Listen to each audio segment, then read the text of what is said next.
एक वाजिद नाम के मुसलमान बादशाह थे। वो अपने राजधानी से दूसरे शहर को जा रहे थे, अपने ही राज्य में। तो उसमें राजा के साथ अंगरक्षक और रास्ते में फिर उनका खाना पीने का सामान ऊँटों के ऊपर ले जा रहे थे, क्योंकि राजस्थान मरुस्थल क्षेत्र के अंदर से ज्यादातर उसमें जो यातायात के साधन ऊंट ही होते थे। लंबा काफिला जा रहा था। आगे से एक भीड़ी तंग रास्ते से गुजर रहे थे। लंबा काफिला था। राजा के आगे भी सैकड़ों की संख्या में सैनिक और ऊंटों पर सवार चल रहे थे, पीछे भी चल रहे थे। बीच में राजा की सवारी ऊंट पर थी। आगे जाकर के उस तंग रास्ते में एक एक ऊंट गुजर सकता था, ऐसा पहाड़ों के बीच से रास्ता जा रहा था। उसी तंग रास्ते के अंदर एक ऊंट की मृत्यु होगी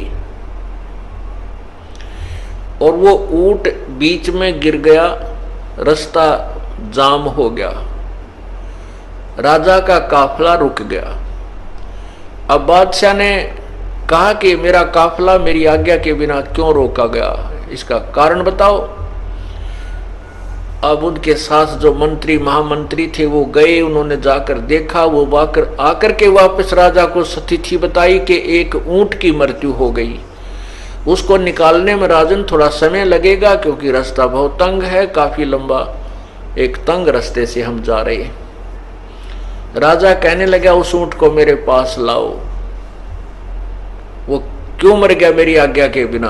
अब वो नौजवान राजा बना था, उसके हुक्म में सारे जो है ना राजा को क्या नाम है सैनिक महामंत्री नु नाचा करते। तो उसने नो सोच रखा था सारा कुछ तेरी आज्ञा तो हो रहा है। तो उसने कहा कि मेरी आज्ञा के बिना ये ऊंट कैसे मर गया, उसको मेरे पास लाओ, बुलाकर उठाकर लाओ। तो सैनिकों ने मंत्रियों ने आज्ञा का पालन किया। उस ऊंट को घसीट के उठा के राजा के पास ला छोड़ा। राजा ने कहा कि ये कहां से मरा, दिखाओ। कान भी नो के नू, आंख भी ठीक है, मुंह भी पूरा है, हाथ टांग भी इसके ठीक है, ये मरा कैसे, कहां से मर गया। तब उनको समझाया विद्वान पुरुषों ने कि राजन, जब तक इस प्राणी के श्वास हैं तभी तक ये शरीर में रहता है, चाहे राजा है, चाहे रंक है, मनुष्य या कोई अन्य पशु पक्षी है। इसके श्वास इतने ही थे, इसका जीवन इतना ही था ऊंट का, अब आगे इसका जीवन नहीं था, परमात्मा ने इसके प्राण ले लिए। तो वाजिद ने कहा कि क्या हम भी मरेंगे। कहा जी, ये तो हम भी मर जाएंगे। ऐसे ही कभी मर जाएंगे, कहा कभी भी मर सकते हैं, वो तो प्रभु की अल्लाह की रजा के ऊपर कभी भी उठा सकता है। तो बहुत एकदम उसको धक्का सा लगा। फिर यो क्या कहा, जीवन भाई आज मेरे ठाठ हैं और मैं अभी मर जाऊं तो मेरा क्या क्या है यहाँ पर। कहते हैं एक के चोट से धारिया जिन मिलन दाचा। उसी समय वापस आ गया कि चलो वापस, सारे काफिले को वापस लेके घर आ गया और अपनी पत्नियों से कह दिया कि अब हम चले यहां से। अब वो कहने लगा कि हम चले यहां से। सारी बांध सभी रानियां सब रोने लगी, बुरी तरह हाकार मच गया, हमारा क्या होगा, हमारा क्या होगा, कि कुछ भी हो, अब ये अब नहीं रुकेगा यहाँ पर, मैं जन्म और मृत्यु से पीछा छुटवाऊंगा। वाजिद बादशाह ने घर भी त्याग दिया, बालक भी छोड़ दिए, रानी भी त्याग दी।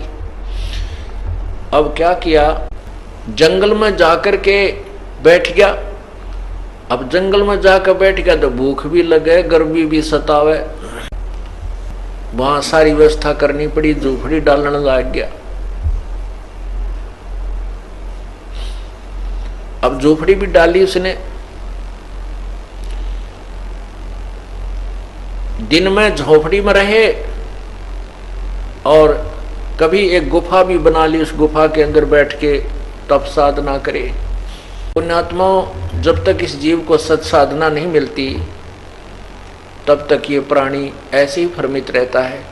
जैसे आपने धन्ना भक्त के बारे में सुना है, तो धन्ना भगत जी को जो परमात्मा मिले, उनको तत्व ज्ञान समझाया, उससे पूर्व धन्ना भगत जी के पूर्व संस्कारों से, पिछले जन्म की भक्ति के कारण और तड़फ के कारण उसने कंकर बो दी थी बीज के स्थान पर, ज्वार के स्थान पर, क्योंकि बीज को उन्होंने एक भूखे साधुओं को खिला दिया था।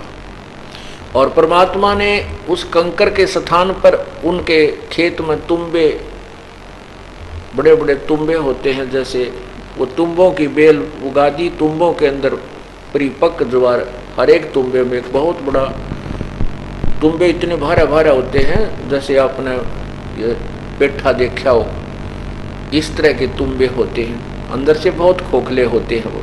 तो उन सब में ज्वार भर दी, अर्थात सैकड़ों मन ज्वार परमात्मा ने बगैर बोए ही दे दी। उसके बाद परमात्मा मिले, उनको तत्व ज्ञान समझाया धन्ना भगत ने। फिर उसके बाद उस तत्व ज्ञान के आधार से कुछ साधनाएं की। तो उस समय धन्ना भगत उस वाजिद जी के पास चले गए। वाजिद जी के पास चले गए, वहां पर रुके 1-2 दिन। तो वाजिद जी ने कहा कि ए भक्त, आप भक्ति नहीं करते, आप काहे के भक्त हो, आप साधना कुछ भी नहीं कर रहे हो। धन्ना भगत कहता है, मैं साधना बहुत करता हूं। कि नहीं, तू झूठ बोलता है, तू धोखा दे रहा अपने आप को, तू भक्ति नहीं कर रहा है। वाजिद जी ने कहा, वाजिद जी क्या करते थे कि दिन में तो बाहर बैठ जाते थे झोपड़ी पर नो आकड़ के, बहुत समय तक, दिन में 1-2 घंटा ही वो बातचीत अन्यों से करते थे, और रात्रि के समय गुफा में चले जाते थे। तब धन्ना भक्त ने कहा था, भाई दिन में बजे सो ढोंगी कहिए, रात न बजे सो चोरी, गुफा में बजे सो कहिए मुष्टा, भक्ति की गति और। कहते हैं दिन में लोग दिखावा करता हो तो ढोंगी माना जाता है, और गुफा में रात न बजे वो चोर कहलाता है, और गुफा में बढ़ कर भक्ति करे वो तो चूहा कहलाता है। भाई भक्ति की गत और।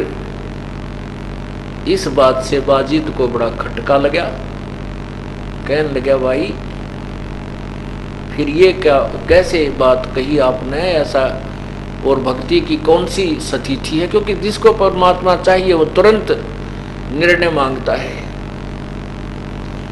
तब धन्ना भगत ने कहा कि किसी भी इतिहास में बता दे जिसने तेरे की तरह हठ योग किया हो,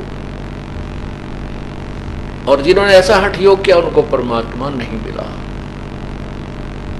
नाम उठत नाम बैठत नाम सोवत जागवे, नाम खाते नाम पीते नाम से ती लागवे।